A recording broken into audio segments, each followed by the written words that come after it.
everybody. I'm Armando Carbonell. I chair the Department of Planning and Urban Form here at the Lincoln Institute of Land Policy. And this is one of our regular Lincoln lectures. And so Bob Yaro, who will be speaking to us today about rebooting New England, is a person I've worked with for many years. He most recently was president of Regional Plan Association in New York City. He continues to be practice professor at the University of Pennsylvania. He teaches studios, including one he's going to report on here, that deal with large-scale infrastructure development and regional scale economic strategies. We work together on concepts like the mega region, which you've heard about here, and which you may hear about again today. As I say, Bob has a distinguished career, both as an academic and a practitioner, and I'm looking forward very much to hearing his presentation on this strategic intervention that he's put together with a group of experts and a group of students. Bob.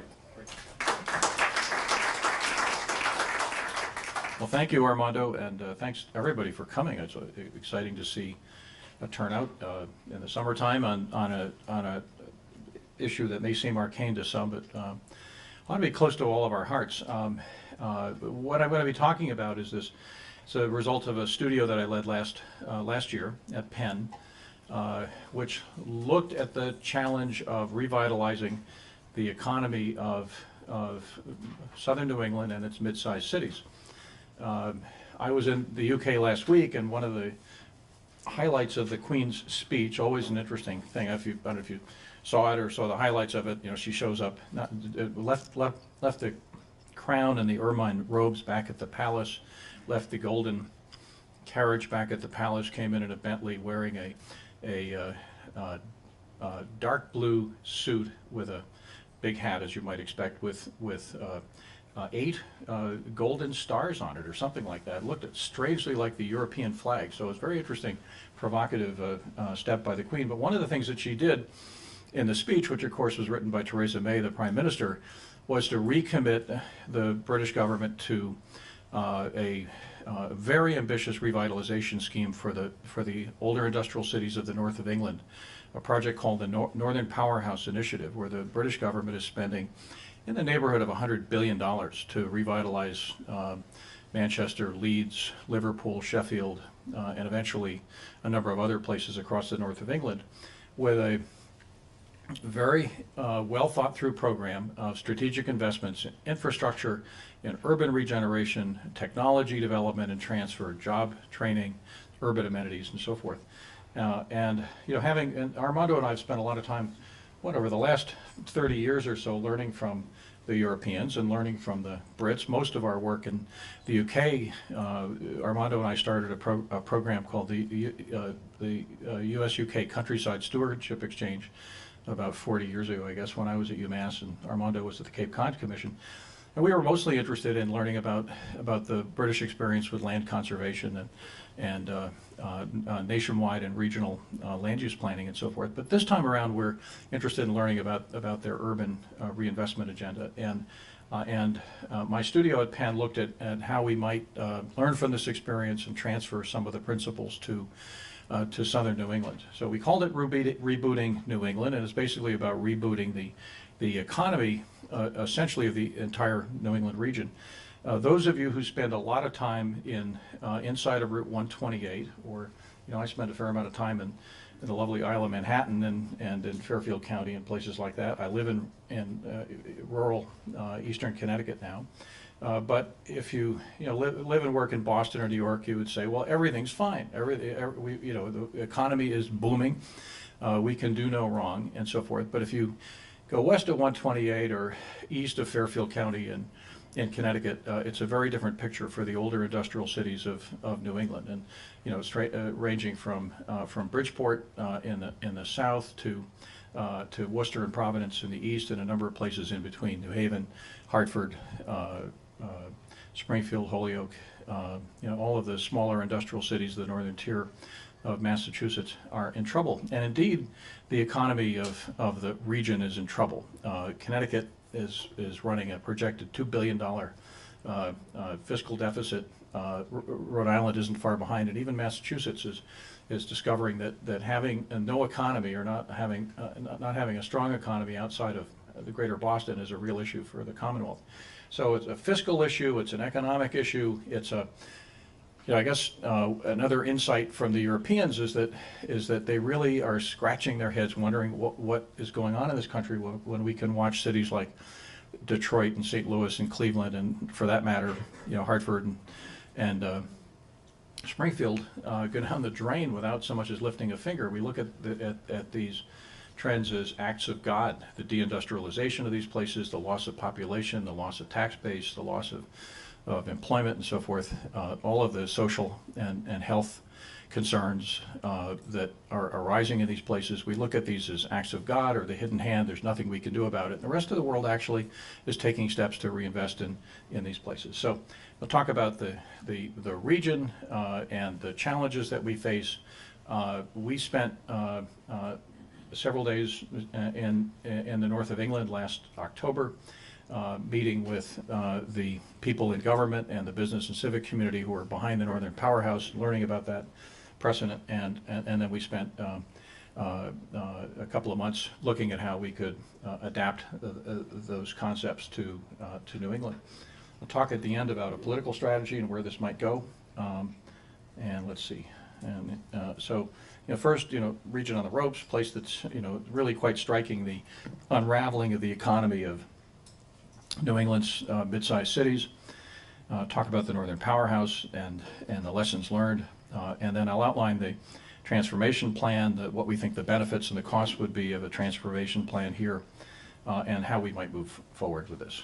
And at the very end, I'll put up a set of links that you can use to get to the final report, a majestic 220 some odd page report that came out of the studio, but I'll get to that at the very end.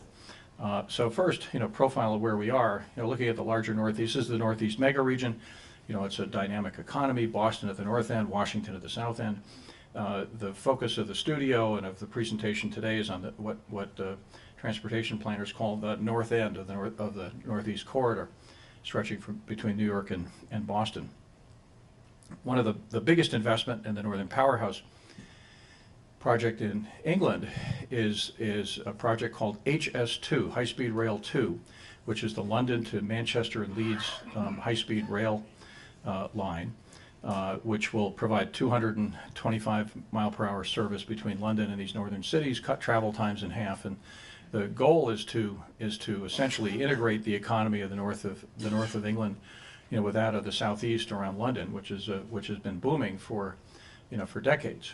And this is quite a departure. I think one of the most interesting things about this project, the Northern Powerhouse project, is that here we have a $100 billion commitment to urban and regional regeneration from the people who brought you the neoliberal Thatcher-Reagan revolution 40 years ago, which was just cut taxes and take 2 aspirin and everything will be fine in the morning. And they figured out that isn't really going to work. The other interesting thing about HS2, and then another proposal for a east-west rail line cutting across the north of England that would link Liverpool, Manchester, Leeds, Sheffield, and eventually stretching on to York and Newcastle, is how they're financing these investments. And we've had Armando and I've gotten to know a guy named John Godfrey, who until last week was Theresa May's economic development and infrastructure advisor. And John has described the financing strategy behind this, and it's kind of interesting because all the discussions in Washington are around public-private partnerships and how we can generate commitments by Goldman Sachs and Macquarie and the other big investment banks and pension funds to paying for 80% or more of the president's proposed $1 trillion infrastructure program. In the United Kingdom, they invented P3s over there, at least they feel that they did, and they've done a lot of them. But in this case, they're planning to finance HS2 and HS3 essentially through debt, through the sale of British Treasury bonds around the world. They did a survey over 400 years of Treasury financing in the United Kingdom and discovered that that interest rates haven't ever been lower in the 400 years that the British Treasury has been selling bonds. They're now getting about, they're paying 1.4%, something like that, for British Treasury bonds. They're sterling denominated, so it doesn't matter if the pound goes down. It's inflation proofed in a way. And 80% of those bonds are being purchased by overseas investors. So in effect, they're getting the rest of the world to pay for infrastructure and economic development in the United Kingdom. An interesting precedent for us. But these are the statistics. The whole region in the Northeast is doing reasonably well. The big cities, Boston, New York, D.C., doing very well. These are the hot cities of the Northeast, and we see Philadelphia coming up and so forth. But the mid-sized cities in the Northeast are not doing quite as well. So this is the focus of the study. It's the southern New England states, Massachusetts, Connecticut, Rhode Island, New York in the south, Boston at the north end of this thing. But we also looked at the larger, I'll say 7-state regional economy, the 6 New England states and downstate New York and Long Island. Long Island has a lot of the same problems that southern New England does. It's of rail system that is in trouble, highways that are congealing, and so forth. And Long Island thinks of itself, there's kind of a competition between Long Island and Connecticut to see which of these really is the biggest cul-de-sac in America. They're both working very hard to achieve that outcome. The changes, we looked at a number of different measures of economic performance, of fiscal health, of GDP growth, population growth, GDP per capita, and so forth. Compared to the rest of the country, the 3 southern New England states are not doing well. Connecticut gets some kind of blue ribbon, I guess. I think it's the only state in the country that's had no population growth and no employment growth for the last 20 years, and that's really biting Connecticut in the ass right now in terms of its tax base and its fiscal well-being. Stagnant population growth. New York City is booming.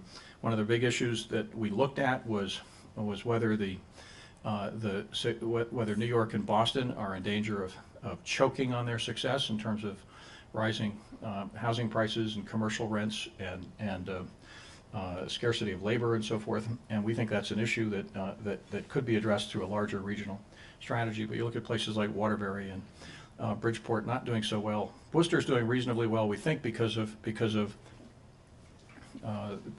MBTA service that has travel times have been shut. Worcester has basically been pulled into the Metro Boston orbit, so it's doing better than the other mid-sized cities in southern New England. We think that the problem is really one of, in part, of the performance of older industrial cities across the country and of regions like the Rust Belt, the Midwest, and so forth, where these cities that lost their manufacturing base 20, 30, 40 years ago, later in New England than the rest of the industrialized Northeast and the Rust Belt, essentially many of these places haven't replaced that lost employment with a new generation of service industry employment. Most of them have eds and meds, universities and hospitals and so forth that have taken up part of the slack. There's a great story in the New York Times yesterday about the decline of the retail economy in Rust Belt cities and so forth, so that even that place, that part of the economy, that sector that was growing, is now in big trouble. But another big issue here in the Northeast is the fact that our infrastructure, the highway system is congealing in large areas of New England. That Interstate 95 between New Haven and New York, the Merritt Parkway, the Wilbur-Cross Parkway in southern Connecticut, I-95, I-91, Interstate 84 between Waterbury and Hartford. We've gone from peak hour congestion, rush hour congestion, to all day and all week congestion. And it turns out that every half century or so you have to invest in some new capacity in your infrastructure, and we just haven't done this here in the Northeast or in many other places across the United States. Our rail system, the same, there's a parallel problem that in Connecticut, and I think here in Boston, that the regional rail system, same problem. We've underinvested in these systems. Boston MBTA commuter rail is only one electrified line. That's the Northeast Corridor line between Providence and Boston. So we're running with 100-year-old infrastructure here I was came in on South Station, from South Station on the Red Line yesterday, and I know I've been reading about the problems in the MBTA, but you experience it firsthand when you get 15-minute headways during the rush hour on the Red Line, and then the train train pulls into the station that was new when I moved to Boston in 1972. It's now, that train and I have gotten a lot older in the intervening 4.5 decades, and the train pulls in, sits there for 10 minutes, while the crowd gets on and packs in the station and so forth, and then pulls into, moves on to Downtown Crossing and waits another 5 minutes there. Who knows what the delays are caused by, except that we have failing signaling systems, we've got failing rolling stock, and this is true of the commuter rail system and the intercity rail system. The northeast piece of the Northeast Corridor between New York and Boston, the New Haven line is the busiest commuter rail line in the country. Amtrak uses it. The Amtrak trains generally have to wait for Metro North trains to move in the corridor and so forth. So travel times have increased. That if you go back to the schedules on the New Haven Railroad, from 1936 or 1956 or 1966, the travel times were better and the service was far better than it is today. The result is a set of disconnected cities that economists use the term agglomeration to describe what happens when you put together larger concentrations of places and people and jobs and so forth. And we're just not getting any of the agglomeration benefits that we might between these mid-sized cities. That the labor market and housing markets of New Haven are totally detached from those of Hartford, which are totally detached from those in Springfield, which are totally detached from Waterbury and Worcester and so forth.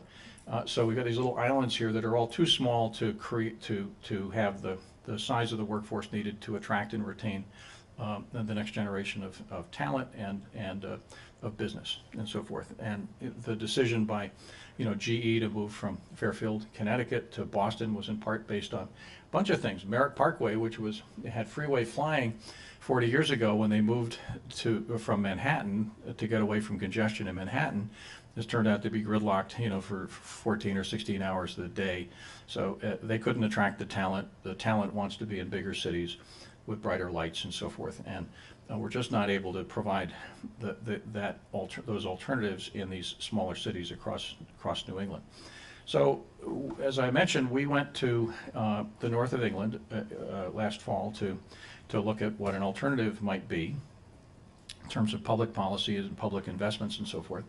And we looked at the contrast and the similarities between the north of England and the old industrial cities of New England, and really quite a striking set of parallels. Now, the north of England, just to be very clear, they had a very ambitious urban clearance program that was run by the German Luftwaffe during the Second World War. Vast areas of the cities across the United Kingdom were cleared out and had to be rebuilt, and they have been rebuilding them, and they've rebuilt them again. I was in Bristol over the weekend, Bristol, England, and you can walk around Bristol and see where the bomb sites were. There's still bomb sites in the city, and you can see where the new development has gone into places that were blitzed and so forth. Well, part of this parallel, we looked at where we did this to ourselves with urban renewal, downtown New Haven and Hartford and so forth. We cleared out large areas of the city.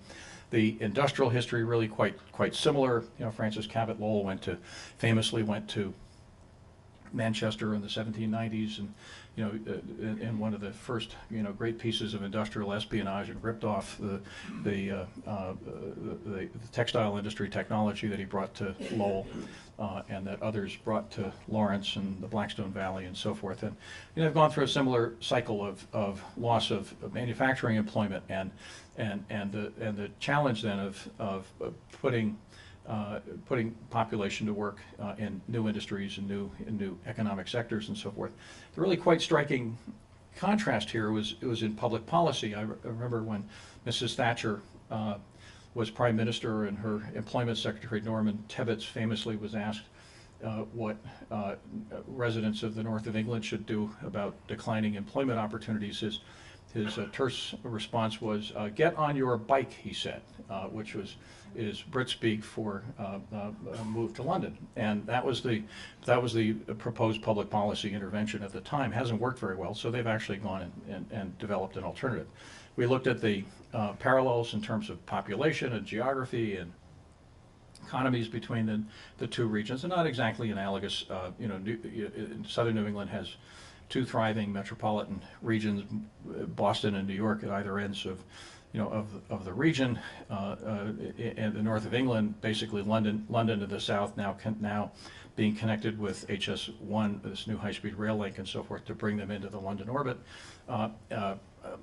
Edinburgh and Glasgow farther away up to the north, so it's not entirely analogous. The cities in the north of England are larger cities for the most part than ours, but the metropolitan region populations between Greater New Haven and Hartford and so forth quite comparable to the metropolitan populations in Sheffield and Liverpool and so forth. So the challenges quite similar between the two places: the slow economic growth, the overdependence on the very large urban economies in the region, increasing unbalance between the smaller older cities and the larger metropolitan centers across New England, and then the same challenges of poor intercity connectivity. The lessons, the takeaways here, and the UK is moving ahead with this very ambitious regeneration program for the north of England, reaffirmed by the Queen in her speech last week that as a top domestic priority for the government, even during a time of economic uncertainty with Brexit coming on and so forth. So there's a broad regional economic development strategy for the north of England. By contrast, we got nothing here, other than watch these places fail. It seems to be the current policy. And the elements of the Northern Powerhouse, investments in these big infrastructure connections, HS2, HS3, expansion of dealing with the bottlenecks on the motorway system in the north of England and the motorways between London and the north of England. A real focus on workforce training for displaced workers, which I think is a much greater commitment there than here. A focus on building industries that are there, so metallurgy and Sheffield, for example, financial services in Leeds and so forth.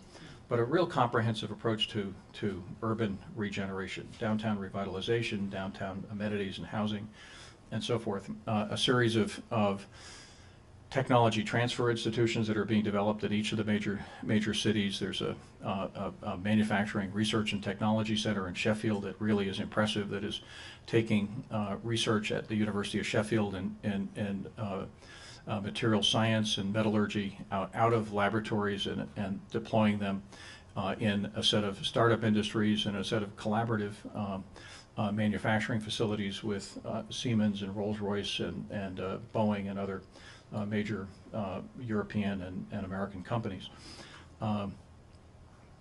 The politics, of course, are quite different. Central government in Britain that actually it has domestic policy. It's always raises the question here that if we had a central government, could we do these things here too? We have the challenge of 6 New England states that don't really like each other. I think the last time that we cooperated effectively was over Jefferson's embargo, and it didn't turn out very well. And it's been a long time since we've seen the New England congressional delegation, work together on anything. They certainly haven't collaborated with New York on anything. They're always interested in looking at the contrast between the Northeast and California, the advantages they have there, one state, but only 2 United States senators. If we actually started working together, we could have, between New York and New England, 14 senators working together on something. So that we think that's an opportunity. And again, the big thing in the UK is this major commitment to big infrastructure projects, HS2, HS3. HS2, the London to Manchester and Leeds high-speed rail line, is a $70 billion project that they're moving ahead with. It has bi-party support. They've had 2 changes of government since the project was proposed, and it's been the commitments have continued to be there, and even during this latest political turmoil, the commitments are there to proceed with HS2. So we began to outline what a transformation plan might look like in the Northeast. We started by looking at the proposed master plan and Tier 1 environmental impact statement for the Northeast Corridor that really started with a Penn studio that we did with Armando in 2010. where we proposed a world-class high-speed rail network between Washington and Boston. FRA has spent 4 years developing this Tier 1 environmental impact statement, and I would argue that they have just haven't lived up to the opportunity that the Penn Studio laid out in 2010.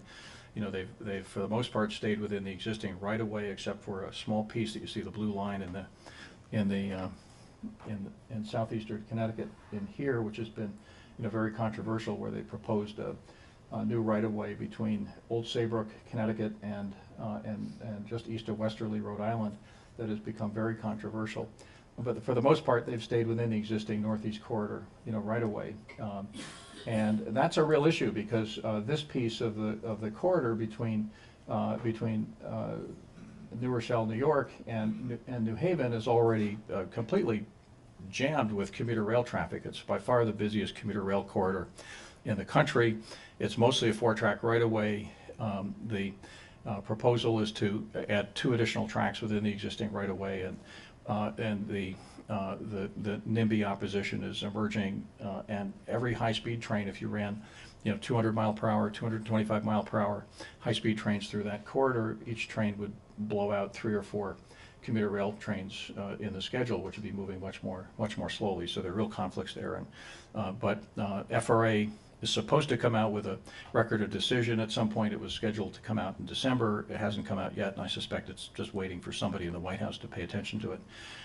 We did our own independent assessment of the routes by going through a process that I don't think FRA used. FRA is a Federal Railroad Administration, is a railroad safety agency. They're not really in the business of they don't see themselves as being in the business of doing economic development. And of course, big projects like HS2 and high-speed rail in the Northeast Corridor are transportation projects, but they also have to be seen as economic development projects. And so we took that approach of looking at where the employment and population centers were, where the growth potential was in these markets. We looked at the growing industries and the growing sectors across the Northeast, and how a high-speed rail corridor could connect them.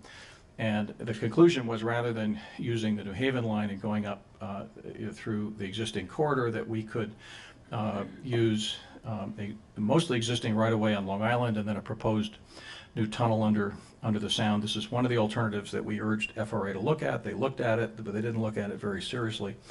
And so they've set it aside as one of the alternatives, but not the preferred alternative in their what we expect to be their final record of decision. But we think this needs to be considered again. There are, depending on how you count them, there's some, there are 8 or 9 million people on Long Island that are currently outside of the Northeast Rail Corridor. We think there are real opportunities to providing rail service between Connecticut and New England and Kennedy Airport, and the major employment centers on Long Island and so forth. The economy of these two places are totally detached at the moment from each other, Long Island and the rest of southern New England. So we proposed a right-of-way that runs east on Long Island to Ronkonkoma, stops at Kennedy Airport and a couple of other major employment centers on the island, stop at Ronkonkoma serving Stony Brook University and Brookhaven Labs and other major research centers in eastern Long Island, and then the tunnel under the Sound to New Haven, and then instead of going east through the existing corridor from New Haven to Providence, we recommended an inland route that has a number of advantages, we think. First, there are 1 million people in Greater Hartford that are left out of the Northeast Corridor at the moment. Another close to 1 million people in Springfield and Holyoke and Amherst and so forth that would have access to the corridor, and a stop at Willimantic for the University of Connecticut, and then on to Providence. This is a new right-of-way, but we've looked at it in a very preliminary way and believe that it's possible to do it. It's an underpopulated section of Connecticut, and then on to Boston from there on the existing Northeast Corridor. And as you'll see, a number, and this is part of the idea of creating going from a single line to a network of rail services that would connect all of the mid-sized cities of southern New England into the Northeast Corridor, and essentially to each other and to New York and Boston through what we call high-performance rail networks. So the first and high priority improvement, the Northeast Corridor improvement, a major upgrade to the New Haven line for commuter rail purposes between New Haven and New York to reconnect, New Haven and central, South Central Connecticut to the New York economy, and then upgrades to the rail service going north through Hartford and Providence. A set of high performance rail connections going up to Springfield and Northampton. Tricky business getting between Worcester and Springfield. It's a very circuitous right of way. It's a mountainous right of way. Doing real high-speed service would require a lot of tunneling, would be a very expensive proposition. So we see that as a somewhat lower priority than the others. But a set of regional connections between Providence and Worcester, for example, between the Downeaster service coming into Boston, service up to Concord and Manchester, New Hampshire, and so forth, and eventually a set of regional rail connections that would tie all of this into a rail network that would reconnect all of southern New England's cities. These are the travel times that are proposed. We basically go from just under 4 hours today to 100-minute service between New York and Boston, which is, by the way, what the rest of the world has already done. And Western Europe, Japan, we did a studio in Singapore this spring working with the Singapore government on the new high-speed rail line from Kuala Lumpur to Singapore. That will be extended up to Bangkok and eventually up to Kunming and China and so forth. The world is moving ahead with these things, and we're sitting on our assets here and not proceeding with these things. But these are the kinds of travel times that would be possible if we moved ahead with this ambitious alternative. Hartford becomes the center of a new economy that less than 1 hour travel time both to New York and to Boston. My colleague Kip Bergstrom, who is working on Connecticut's Innovation Places project, describes the outcome here as creating essentially the opportunity to create the largest innovation district in the world between Boston and New York and all of the places in between.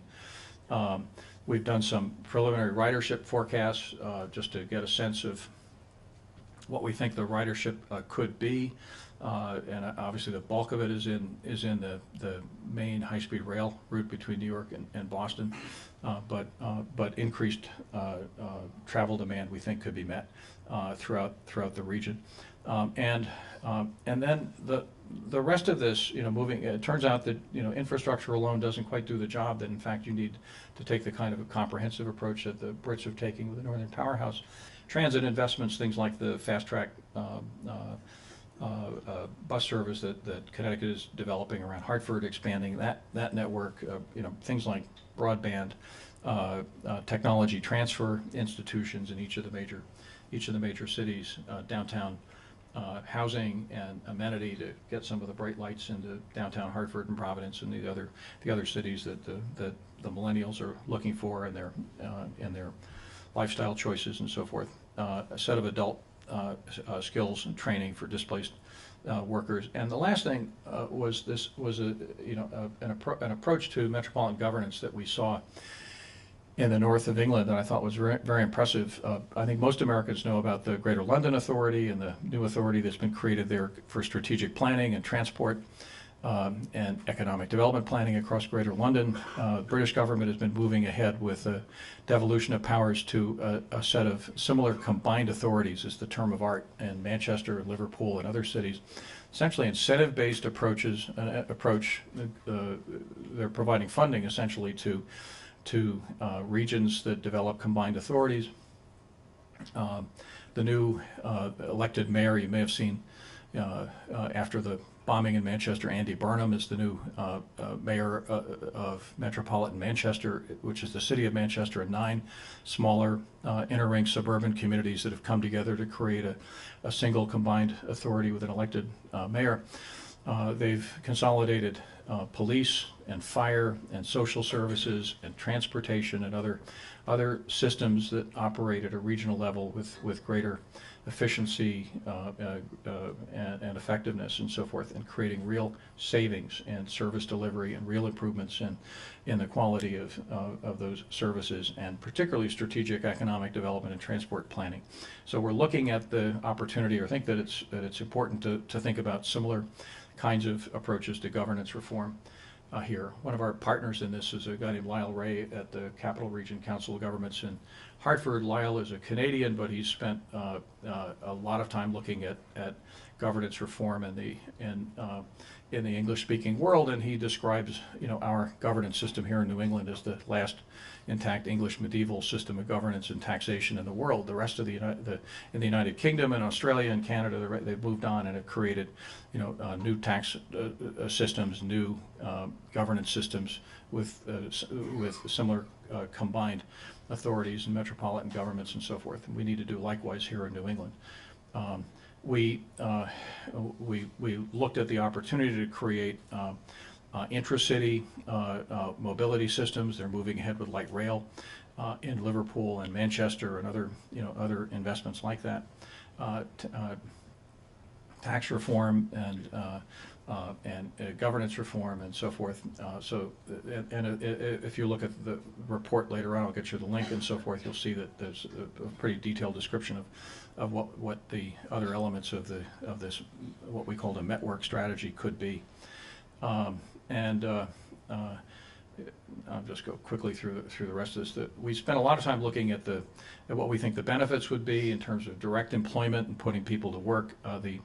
The rail line, the main rail line between New York and Boston alone is something like a $40-some-odd billion investment. The whole thing, is $120 billion just for the basic infrastructure, more when we include contingencies and so forth. But we think there are real possibilities of cutting the delivery time and improving and cutting the cost of delivering these things if we can go to expedited permitting and other reforms. And the big thing here, the big idea is to do here what the United Kingdom is doing, and look at the potential to grow the economy and grow the tax base of the region. We looked at what would happen if New Haven and Hartford and the other smaller cities began to grow at grow their economies at something like the rate of growth. We did 3 different scenarios, from a low growth, no growth scenario to a high growth scenario that assumed that if we connected these places with each other and with New York and Boston, that we would begin to see economic growth, parallel to those of New York and Boston. That's the high end. But in all of these scenarios, we ended up with a very positive benefit cost ratio. And the idea here is that by expanding the employment and tax base of the region, then in fact we create a means of financing, all of these investments. There are one of our advisors was a guy named Jim Steer in London. Has a firm that is now in the U.S., also SDG, that has been developing forecasts for economic benefits for HS1, HS2, and other projects in the UK. Jim worked with us to begin to calculate what the wider economic benefits of this would be, and we think they're significant in terms of all of the things that you'd like to see in improved household income and health and so forth across the region. Ultimately, the solution to the opioid epidemic facing New England is to rebuild the economy of its cities and the opportunities for its workers. So, again, there's some fairly detailed projections of the costs of the infrastructure investments and so forth, and a set of scenarios and predictions for the benefit streams coming out of it. How do we move ahead with this thing? And again, I think the big idea coming from the UK is that debt is okay, and that this, again, if we can move ahead with this thing and create the kinds of economic benefit streams that they're projecting in the UK, if we can get the same kinds of economic benefits and tax growth and tax base and so forth for the 3 states, that in fact we could use debt to finance these improvements. I'm always struck by Mick Mulvaney's endorsement of dynamic scoring for the federal government, which posits that if you do tax cuts and get for rich people, that it'll produce a long-term increase in tax proceeds for the United States and so forth. And so if we took the same concept and said instead of doing tax cuts that we made the same, invested the same federal and state funding in creating new productive economic capacity in these cities, what would be the opportunity to increase the tax base of the 3 states and of the federal government and so forth, and again use that in a dynamic scoring model. We looked at one of the things that was quite striking in the UK. They have this tradition now that's about a 30-year-old tradition of creating special purpose delivery companies. They're really public benefit corporations, publicly owned companies that are created to deliver and in some cases to manage major infrastructure investments. They used it for the Olympics. They've used it for HS1, the Channel Tunnel rail link, 25, 30 years ago, and they're now using it to do HS2 and HS3 and so forth. So we looked at the idea, and they've created a new Transport for the North agency that is a parallel to Transport for London in southern England. So we looked at the idea of creating a special purpose entity, Northeast Network Rail, that could be established to finance and build and perhaps to operate the rail improvements in the region. We looked at the opportunity to create a regional economic development body, which could be public, or it could also be a collaborative civic and business kind of undertaking to coordinate the economic development strategies across the region. And we looked at the opportunities to do expedited permitting and project delivery, which has been a big part of the UK's success in moving projects like London's Crossrail project, or HS1 and now HS2. And I had the opportunity to work with Governor Cuomo in New York on the permitting and project delivery on the Tappan Zee Bridge. If you've been across the Hudson River recently, you'll see that there's a new bridge going up, and we essentially went from the governor pounding his fist on the table, said, "God damn it, I want to build a bridge," in less than a year to a construction start and a completed permitting process on a new $3.5 billion bridge. And we think it might be possible to do that for major elements of the Northeast rail and economic development strategy. Conclusion: we think that this idea deserves serious consideration.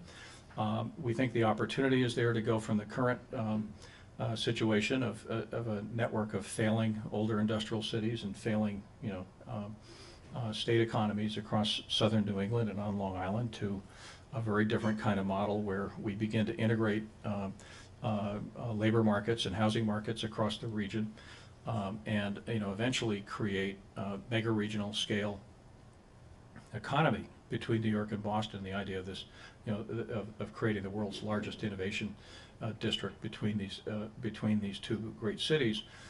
I believe that this is also going to work to the advantage of Boston and essentially pulling a number of these places that are currently detached from Boston, pulling them into the labor market, pulling them into the housing market for Greater Boston, and relieving some of the pressures on rising rents and rising labor rates and so forth. So this is the dramatic idea behind it, and that's it. Thank you. Well, thank you, Bob. Let's thank Bob. And just mention, as you heard from Bob, there are a number of sort of key areas of work that the Lincoln Institute Land Policy has actually been engaged in for quite some time, and these include generally planning infrastructure at scale, but in particular of late thinking about how we pay for the infrastructure that we plan. And as you saw in one of Bob's slides, value capture is potentially one of the ways to do it, and that is to say using the potential for rising land values and anticipating the rise in land values that follows on an infrastructure investment to actually help pay for it. So this is a big idea for us. We've launched a campaign on value capture, and if you check out our website and our publications, I think you'll see we have quite a bit of depth on that topic. Another area has to do with regional governance and regional development strategy, and I think this is also a strong suit here at Lincoln, and working with Bob and Regional Plan in the past, so check that out as well. And last, I think an important theme here has been what we can learn from planning and infrastructure development in the UK and in Europe. And we have a whole series of books and publications on lessons that we've taken from the experience in the European Union and in the UK. I have to say that separately now. We think you will prosper from having a look at that. So we're going to open up for questions. So Bob, do you want to take them yourself, or you want me to? Massachusetts has 351 cities and towns, 280 something school districts. Getting two towns to agree on joint 911 service is a major issue. How do you deal with them? These are cultural issues. They're not even governance issues. When I was at the chamber, I was regularly suggesting and offering other business organizations throughout the state, come into Kendall Square. I would much rather see life science companies building plants in Worcester and Springfield and Fitchburg and Fall River than in China and North Carolina and Korea, right? Because Yep. it's better for us if they're here. In 10 years, I had 0 callbacks for that kind of help from anyone in Massachusetts. Cleveland, people from my hometown of Cleveland called me and said, can we meet with people? Chicago? Yeah. Absolutely. San Diego, which seemed weird because they already got that stuff, but it just seemed like pulling teeth to get Massachusetts, and I think that this is throughout the region. Yeah. So how do we deal with those cultural issues, even if we can deal with the states, I think, talk to each other at the governor level reasonably well. But the cities and towns within the states, I think, is where the problem we run into. Hell, when it snows around here, you can tell town lines because that's where the snow, where the plows stop. Well, the only thing I can say, look, I understand we have we've got this idea that we have the last intact English medieval system of governance and taxation in the world. We got 400 years of tradition here that has to be respected. Let me put it that way. And I've spent some time looking at how the UK has done this, and they've created there are shires and counties that been around for 1,000 years that are now place names, and they've created new units of government that are designed to deliver services in a more efficient way. They've had an easier time doing it because they have a central government that is a very powerful central government. Most of the taxes are collected by Westminster and then distributed, so they're able to do that. But again, I think we probably have to we have to learn from the rest of the English-speaking world, as it isn't just the UK; it's the whole the former empire that's moved on, and the way you do it, I think, is by respecting local prerogatives. There are things that need to be operated at the local level, but it turns out that things like police and fire and economic development and transportation are much more readily and efficiently services delivered at the at a larger scale. It's interesting to think about the new combined authority in Manchester. It isn't all of Greater Manchester. No, they haven't. It's not like taking the 101 cities and towns of the MAPC region, everything inside of 495, and saying let's create a regional government. It simply wouldn't work. And what they've done is they've created this new sort of strategic authority. And probably the closest thing in this country is Portland Metro, which manages the big regional systems. It runs the regional park system, it runs the zoo, it runs the convention center. They have a separate authority for transit and so forth, but it's closely related to Portland Metro. So it can be done in U.S. regions. It's harder to do here, but we have to do it. Again, to compete globally, we have to begin to think this way. So it turns out that having 351 cities and towns is not a very efficient way of delivering services. So, yes. So my name is Jacqueline Fatala. My colleague and I, we both work we're actually on the Governance Administration. We work directly for the Secretary. of economic development, housing and economic development. Uh-huh. I wanted to echo something about Massachusetts being a home ruled state and Yeah. having 351 cities and towns. What we've learned traveling the Commonwealth is that that's significant in how things are we get things done. And our governor right now, the governor's administration, actually, we're one of the ones where we want to help you. We don't tell you what to do. You tell us what you need done.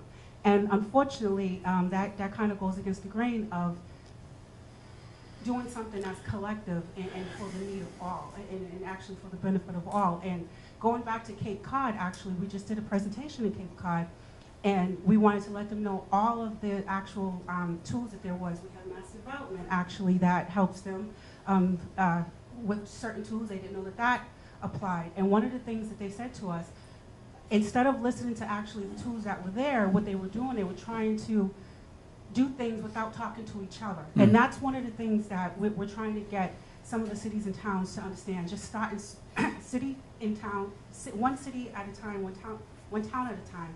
At least talk to your neighbors. And that's one of the problems that we're seeing in Massachusetts is you want something done, but you haven't looked around. Actually, just Cape Cod actually said that they wanted to do something with their septic system.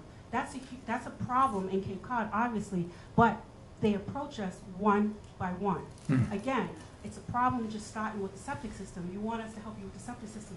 Talk to each other, come to us, and maybe we can find a solution, a regional solution.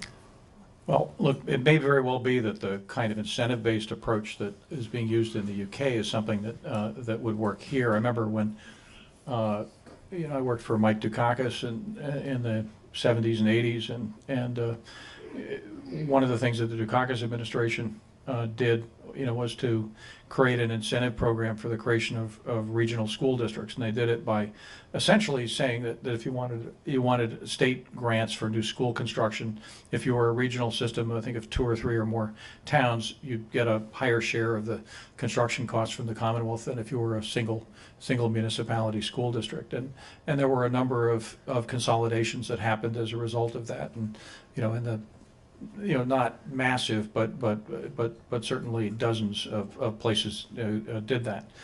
So I think that's the approach that needs to be taken. And again, it needs to be done with respect for this 400-year-old tradition. There's real value. I live in a small town in Connecticut, and people are very, very attached to, having our own town government and our own municipal services and so forth. But at the same time, we have to recognize that there's a price to that, and we have a problem that the economy of the entire region is underperforming because government costs too much. We can't deliver services in a very effective way. We can't do the kind of regional economic development that's going to be needed across southern New England unless we begin to operate in a more effective way. That's all.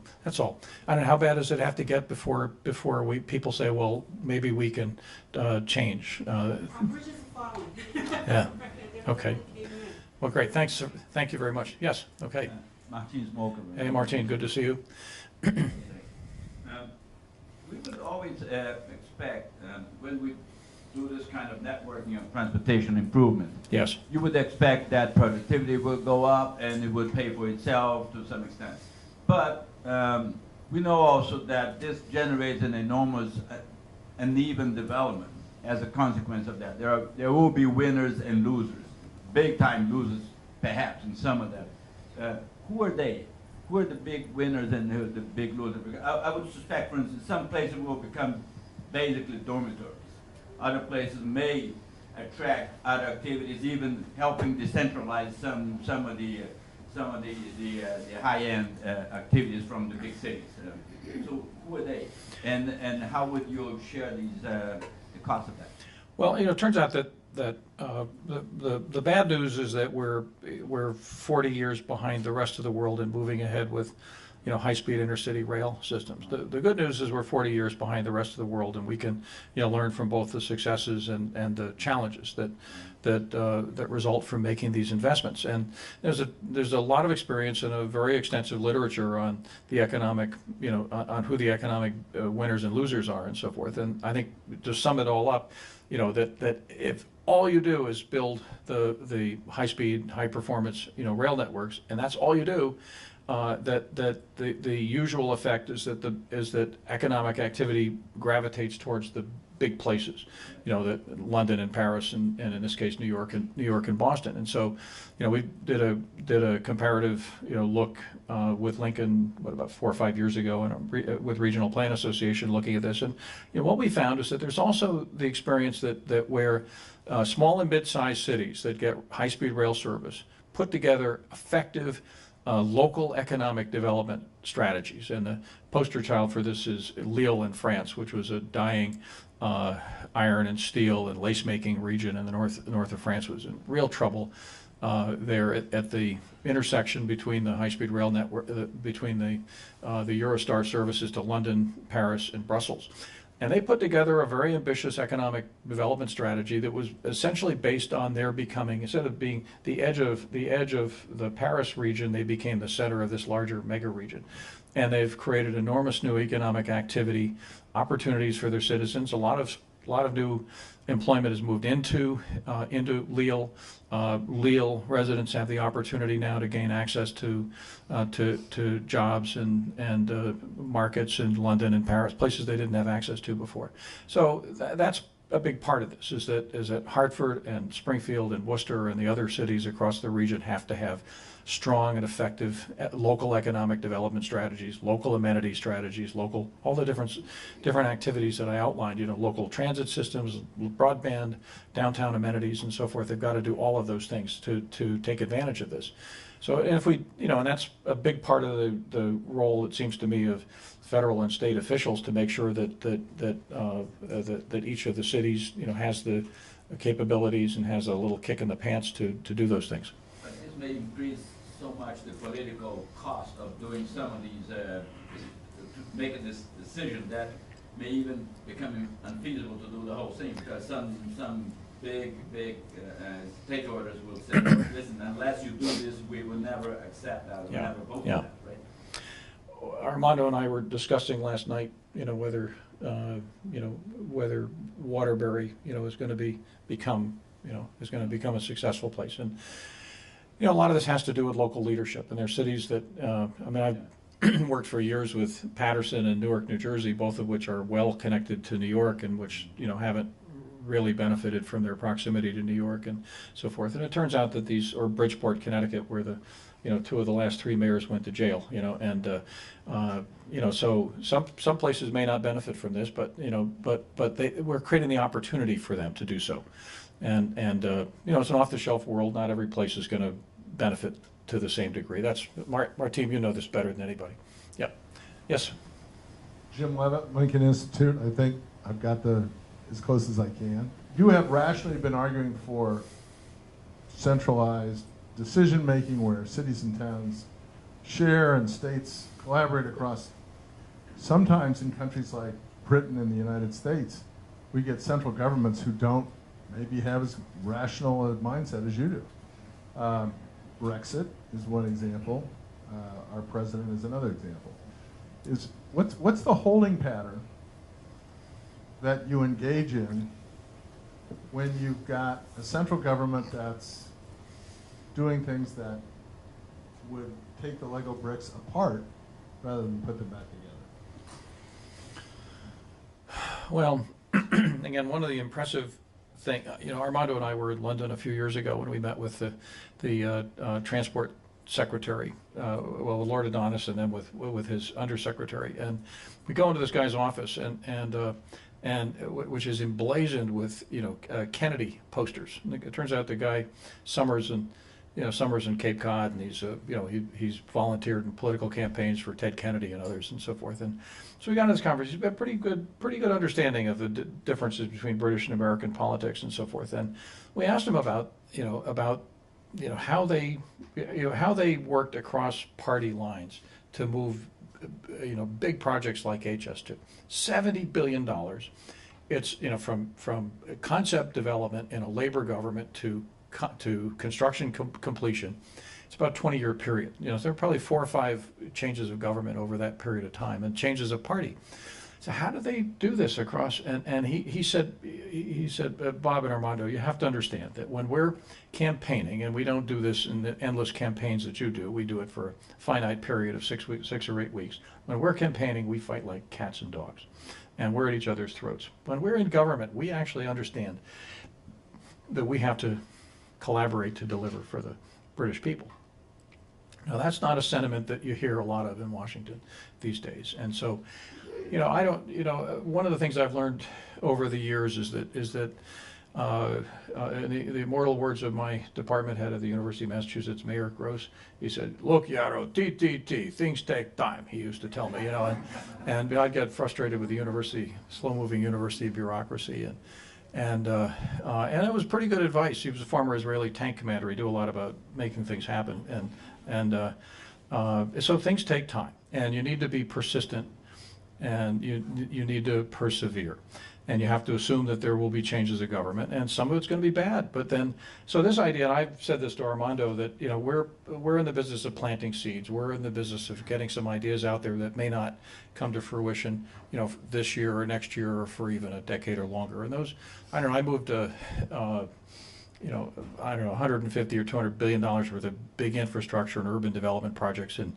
New York. When we were doing after 9/11, the planning in Lower Manhattan for rebuilding the Trade Center, and people would come to me and say, "Well, how long is it going to take to do this?" Very impatient. I said, "It's going to take a generation to rebuild, 17 acres in Lower Manhattan." And people would wonder what's wrong with this. Well, it's taken a generation. It's been 16 years, and it's 3/4 done, and it'll be more or less done in 20 years, and that's in rebuilding cities, rebuilding regional economies. That's how long it takes to do things. One of the reasons that institutions like Lincoln Institute and Regional Plan Association exist is to, smooth out some of these edges and provide some continuity, to get big ideas out there and then to stay with them. One of the things that Lincoln does is how long have you been pursuing this value capture idea? But for about 70 years. Was in short pants, right? Yeah, really. Some of this stuff goes back. It's in the DNA of this institution, and you just stay with it, and you get, politics and politicians change, and sometimes they're tough to deal with, and we've had a lot of that here in Massachusetts, and certainly a lot of it in New York and New Jersey and Connecticut. And so, at any rate, you just stay with it, and hope that people of goodwill and ability step forward. And my experience is that they almost always do, and eventually, we fortunately live in a very resilient system, so that even when things aren't moving in the right direction for a period of time, we were able to recover and move ahead. That's really what this is about. So I was going to let things, end on this note, because I thought that That's was good. a fantastic answer, but Anthony, Oh, no, not a bucket of cold water from Anthony. Oh, no. wants me to ask you a question. Yeah. What do you think of current administration's infrastructure plan? What plan? Okay. Well, it's very interesting. One of my last obligations with RPA has been working with I learned a long time ago that we've got government of the billionaires, by the billionaires, and for the billionaires. So what do? You work with the billionaires. So we've got a group of these folks working in New York. Armando's been a part of this. A number of people are very close to Donald Trump and are working with him on the infrastructure plan. And well, the first thing you have to know is that they've said, well, we're going to get around to this right after we do health care, tax reform, and immigration reform. And what did I think of that? And I said, A, I've seen this movie before. B, that sounds like this is priority 4 on a list of 3 things, and the first 3 things may not happen. So, the punchline, one of the punchlines of my presentation today is that I think there's an enormous opportunity for public-private partnerships, for engaging private capital in this process, in building and financing and managing big infrastructure projects, operating some of these systems and so forth. But there also is the need to, every 50 or 100 years or so, for government to step forward and actually make some investments in these systems. And some of these things are not going to provide the kind of return on investment. Goldman and Macquarie are looking for 12 to 15% return on investment. Now, if I can sell treasuries for 2% or 2.5%, that doesn't sound to me to be the most effective way of making these investments. So I hope that in the end, we'll see a mix of both public and private commitments. I'm not sure that that's where the administration's heading right now. Thanks, Bob. Let's Thanks. thank Bob. Thanks.